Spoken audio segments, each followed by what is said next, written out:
Assalamu alaikum and welcome to another episode, and today we're going to be talking about rights and how we balance that, women's rights really, but also how do you then balance that with your responsibilities and duties.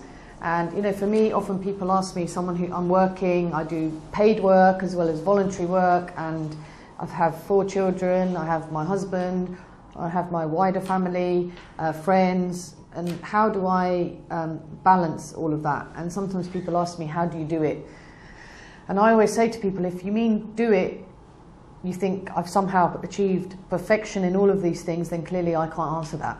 But if you ask me how I juggle and balance, then I can give you some tips and ideas.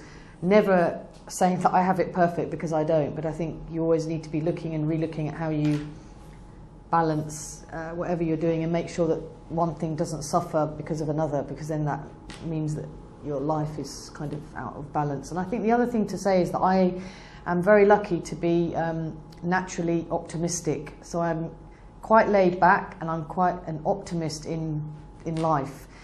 Alhamdulillah, Allah has given me a husband who's also laid back, more so than me sometimes, and optimistic. So together we have created a situation where we look at things much more positive than negative, and I think that, mashallah, has been a real blessing for me, and we always look at that and think that's been something that has kept our marriage going in the way that it has. And that's something I don't always see in people. I think people are too negative, pessimistic, and we always say in English, you either see the glass half empty or half full. So I think I see it half full. Sometimes I think people see things half empty. So that's something that I think has really benefited us as well. Okay, so I think in terms of looking at how you balance and how you decide what is a priority over something else, I think I would say that it's different. Depending on your circumstances at that time, you would have to decide what needs to be prioritized over something else. If you've got a lot happening in your life, and I always have a lot happening in my life, and I suppose I wouldn't want it any other way. Alhamdulillah, I feel very blessed. So I'm constantly having to think about what needs my attention more than something else. And sometimes I get it right and sometimes I don't. And if I'm not, then I would hope that people around me or my husband or my children would tell me. So for example, if I'm doing some of my community work outside of the home, and I've been outside and doing things in evenings or a meeting a few days in a row, believe me, my children will start to say to me, "Mum, I can't believe you're going again." And sometimes they joke and sometimes they don't. Sometimes they are serious, and they will always ask me, "Are you picking us up from school?" or what are you doing today? So they're always interested, but they do also remind me and tell me that sometimes if I'm doing too much of that, then I need to be at home as well. So they also tell me that. My husband and I have a very good understanding and relationship in terms of how I manage my life, and with his support and him behind me. And actually I always say that if it wasn't for him, I wouldn't be able to do any of what I'm doing. I wouldn't be here now. I wouldn't be able to do the community work that I do without him and his support. And of course, to make that work, there needs to be a really good understanding. I don't have a list of rights and wrongs in my head about him, and I hope that he doesn't have rights and wrongs about me. But we do also have to look at how we work our relationship in such a way that we're both happy, both satisfied, both fulfilled in every way, but having our own lives as well. So I feel, alhamdulillah, very lucky, and he's a big part of all of this. In terms of how you prioritize, and I suppose juggling different needs and who needs what and what do I need, and sometimes that will go better than others. And I don't think there's really one answer that I could say to somebody, this is what you need to do, because everybody's life is different, everybody's personality is different, everybody's way of managing things is different, and everyone's sort of home life and setup is different. So for example, I sometimes come across women, if I'm at an event or if I'm doing some work, and they might say to me, you know, I'd love to do some of what you do, but my husband doesn't support it, or my husband just doesn't get it, or he doesn't understand, or his family don't, or they don't support me. Now, of course, in a situation like that, I would never say to somebody like that, you still need to do it anyway, because that's your duty to society. I would never say that. But what I would say to her is you need to start to look at why he has a problem with it. What is the issue? Is there any way that you can explain to him why it's important for you to do some of this work outside of the home, or whatever the circumstance is, and try and work through it with him. So I would never say to somebody, you're not doing enough, you need to be doing this or this. It's always about what people feel comfortable with and what they think they can do. But I think if a man was to say to me, you know, I don't want my wife doing this or this, or I don't think it's good for our family or our home, I wouldn't then say to him either, no, that you're wrong, you need to let her do this, this, this. Again, it's about discussion, sometimes compromise, sometimes understanding and talking things through. I think where we can end up with a real problem is when people don't have those conversation and discussion. They don't have that mutual respect. They don't have mercy between one another. And it's not just husband and wife, but of course that's a major sort of relationship in all of our lives for those of us that are married. So I always try and listen to those around me. And if people are saying to me, oh, we haven't seen you for a long time. For example, if my mum or my sisters say to me, oh, where are you been? We haven't seen you for a long time. Then that's an indication for me that I need to, okay, maybe I haven't been going enough. Maybe I need to do more. Maybe I need to be a bit more visible for them. And I would then switch and rebalance things a bit and think that I need to put more time into that. So I sort of take my feedback from others and also from myself and feel, for example, if I was busy and I wasn't praying on time, I wasn't observing my prayers properly, or I was rushing them, then that's an issue for me, and I need to think, look, it's all very well doing all of this work, but if that is suffering, then that somehow seems out of balance. So I constantly am re-looking and allowing other people to tell me when I'm going wrong as well. So I think there's no one answer. Everybody is different and everyone's circumstances are different. So I think the role of the mother is really crucial, because we all know that, I mean, even in my family, in my household, where I am busy as well as my husband's busy, and we do things together and sometimes we do things separately, and we're trying to bring up these children. So however much he is attached to them, however much involved he is in their lives, they still want me around, and they still want me to be there for them, with them. And I know that in all of the houses I can think of, the positive and the negative is often related to the mother, the woman in the household. And you could say in English that she controls the temperature in the household. So she would actually be, if she's in a bad mood, chances are everybody else will be in a bad mood. If she's in a good mood, everybody will be in a good mood. Just literally a couple of days ago, I was sort of not singing, but kind of just making noises and stuff in the morning. And because I'm a morning person, so my teenager, who's not a morning person really, got up and in the end said to me, please just be quiet, because you're being too happy and I can't deal with it, it's too early in the morning. So I laughed, but actually that kind of temperature that you can set, I think women can really, set the temperature one way or the other.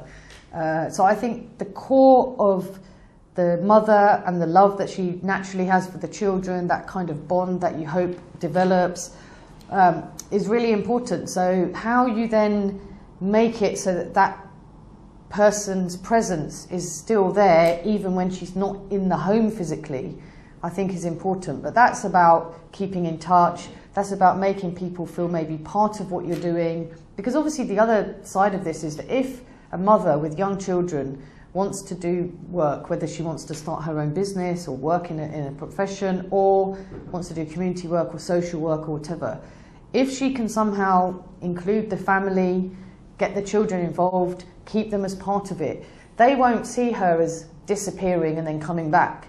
They'll just see it as part of their life as well. Sometimes that works better than others, and sometimes when my children were younger they were more interested, and sometimes now they're not interested in what I'm doing. But I always try and keep them involved. I always try and explain to them what's happening. If it's an interview I'm doing, I'll explain who it is, what it is. And for them, they feel part of it. I don't see it as my life is separate from theirs. I still try and keep them involved in what I'm doing. And I think later on, they'll benefit from that. I had a card recently from my children on Mother's Day, which we have here, and the oldest one had written in there a really surprisingly kind of nice message that she wouldn't always express in words, but in the card she actually mentioned something about how my life is very busy, but that somehow, you know, I managed to keep things moving, something like that. So it's really nice for me to read that she actually understood that that was important, but that I try and manage the things at home as well.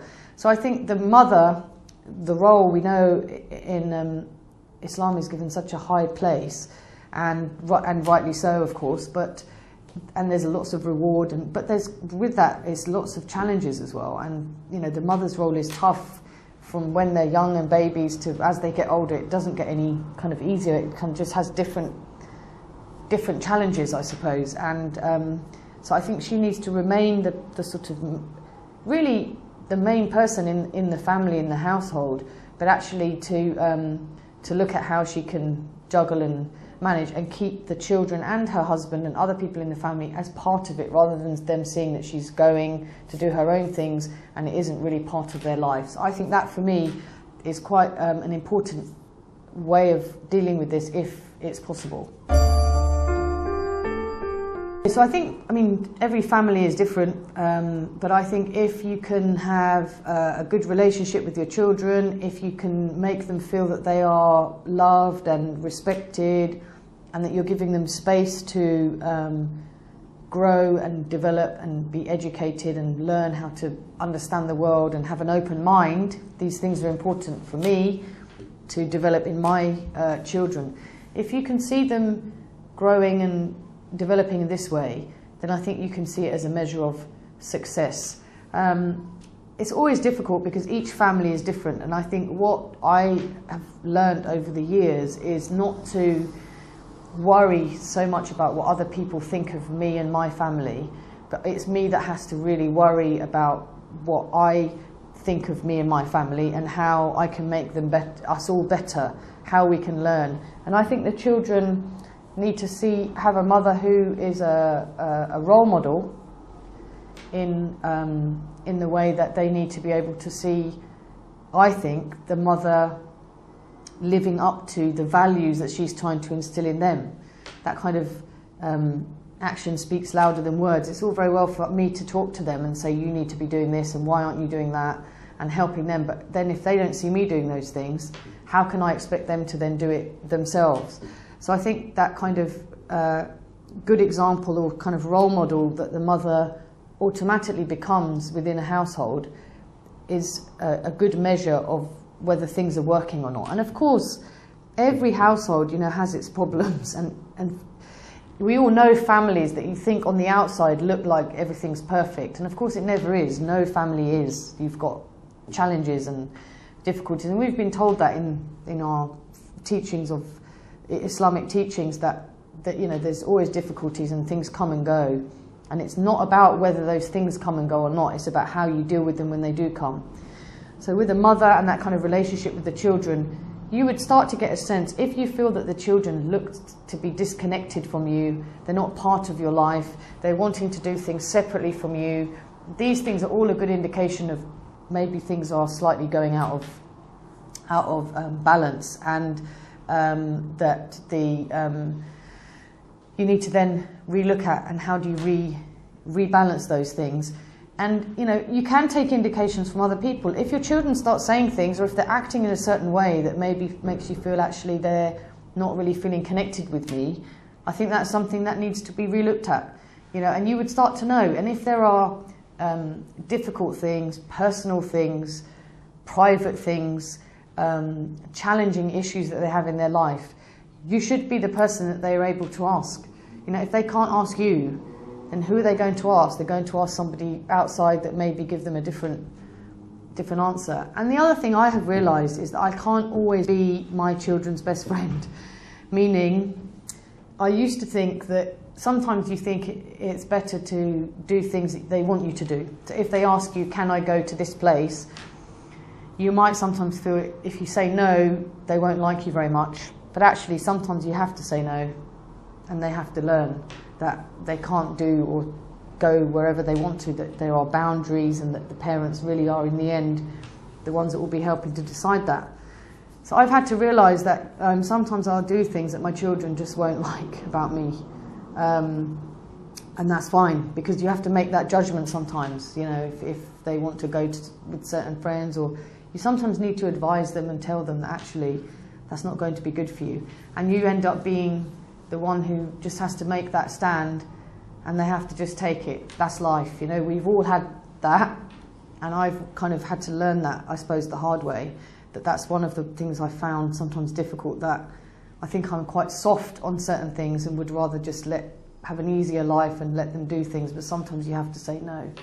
So that's something that I need to be at the core of everything they're doing. So one of the challenges for when you're busy is to still keep connected with whatever they're doing, whether it be at school, with other friends, keeping in touch with who they're friends with, having their friends around your house to keep that connection. All of that, I think, is something that I grew up with, that I really took for granted then, but now realise that my mother was always at the core of whatever we were doing, even if she didn't think of it in that way. She just naturally was. She didn't work, so she was always at home, but she was always involved in whatever we were doing, and I think that's really helped me. And I'd like to think that I'm probably the one person in my children's life that pretty much knows everything about them. And when I don't, I feel that if I feel slightly disconnected with something that's happening at school or whatever, then I need to find out, because it's important for me to know what they're doing, and I can then answer the responsibility I've been given, which is to look after them and bring them up in the best way that I can. Okay, so I think the other part of if you're married and you have children with your husband and you're living in the same house, you have to then, again, for me, we've developed a good relationship with each other and a good understanding. Not to say that it's always perfect, it's not, but we've actually managed to keep a good marriage, and most of the time it's a very harmonious home life. When it isn't, or when things are more challenging, I need to be ready with those signals. So my antenna needs to be up to say, okay, he doesn't seem to be very happy with something, or he seems to be indicating that things are not quite as good as they could be. And when those things happen, or when those times happen, I need to be aware of it and be picking up the signals and then dealing with it as best as I can. And sometimes it might be, I mean, we have developed a situation now where I don't necessarily ask him about everything that I'm doing, because the way we've developed things is that actually we just discuss, and sometimes I might even tell him this is what's happening next week, or this is what I'm doing tomorrow, and we've managed to work it out in that way with each other. So again, I just need to be ready with the signals myself, or things that I think are coming from him, like the vibes of, are things not quite working out as best as they can, and if they're not, then what do I need to do to redress it? It doesn't necessarily mean that if I am working outside of the home, or I'm doing some community project that's keeping me very busy and he's not very happy, it doesn't necessarily mean that I automatically need to stop what I'm doing and be spending more time with him. That really doesn't necessarily mean that is the right answer for that problem. It could just mean that my communication with him hasn't been good enough, or it could just mean that I haven't been explaining to him what I'm doing, or it could be that I haven't included him in some way, or it could be that he has another type of problem that I'm not addressing that isn't maybe even anything to do with me. And so this kind of constant checking in and making sure that I'm on par with what he's thinking and doing is another, really, really important part of our life. Because of course, if he isn't there with me in supporting and alongside me, then I won't be able to do any of what I'm doing, really, because I'll be forever fighting or forever kind of, it will be a negative situation. So I think if we're able to make it work and keep looking out for the signs for each other, and sometimes we've gone away on our own now. A few times the children have stayed with somebody else, and he's taken me somewhere. And that gives you, when you're used to being in a busy home with lots of things happening, lots going on with the children, and all of a sudden you're out of that environment and away for a weekend, even one night, somewhere totally different. It's really, really valuable, and it makes so much difference, because all of a sudden you feel like you have so much time, just you two, to talk about you two, or to just spend time, or do nice things. And so that has really helped us, and he actually was the one who initiated that.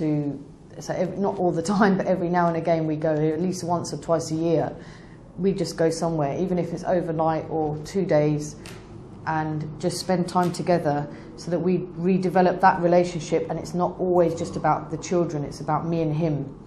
And that has really been a blessing as well. So I'm really thankful that he initiated that. And of course I get to go away to nice places, but it's about, he did it because he thought it was a good investment. So I would encourage anyone who is practically able to do that, to do something like that as well, because that revives that relationship, which was the relationship that was there long before probably before the children. It's how to support each other, so it's mutual. So I need to be constantly looking at what he needs from me, and that can sometimes be practical support. So if he, for example, is running his own business, he might need me to help him or support him. If he wants to work in some community work or do a project, he might need me to be involved, and he might not need my actual hands-on support, but he might just need my moral support or advice even. Equally, he sometimes might not want my advice, and I need to know when to give my advice and when to keep quiet. Sometimes I think women can be really bad at interfering and moaning and nagging, we say that, just constantly asking him, telling him what's he doing, picking on what he's... And that kind of thing can sometimes drive a man just crazy. And it's not to say that I don't sometimes do that. Of course, I'm sure I do. But I think that aspect of a woman can be very, very unhelpful with a man who just wants to sometimes get on with something.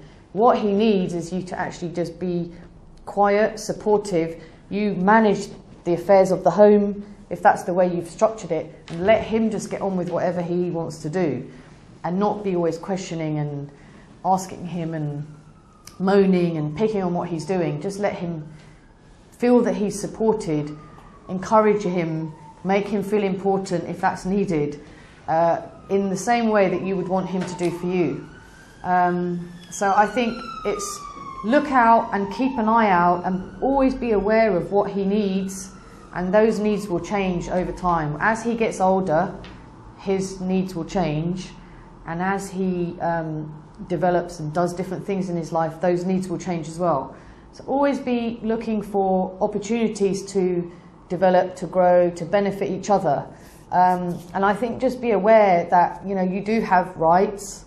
Of course, we know the list of rights for both men and women, but actually see it more as a holistic approach, and look at the rights, but also then the duties and responsibilities, not as a shopping list, but as a whole way of life that you can develop and grow with together. So I hope some of this has been useful. Of course, I don't always get this right. I also make mistakes, and we have to be constantly reminding ourselves of that, and always be humble and not to develop too much confidence in our lives. And I pray for anything that I've done wrong or even said wrong here, to forgiveness. But I hope that some of it has been useful in helping you to develop those relationships, whether it be with your children or your husband or your wider family, and how you can juggle this crazy kind of lives that we all find ourselves living, and how we make sure our priorities are in order. So I thank you for listening, and I hope inshallah it's been helpful, and inshallah we'll see you on the next episode.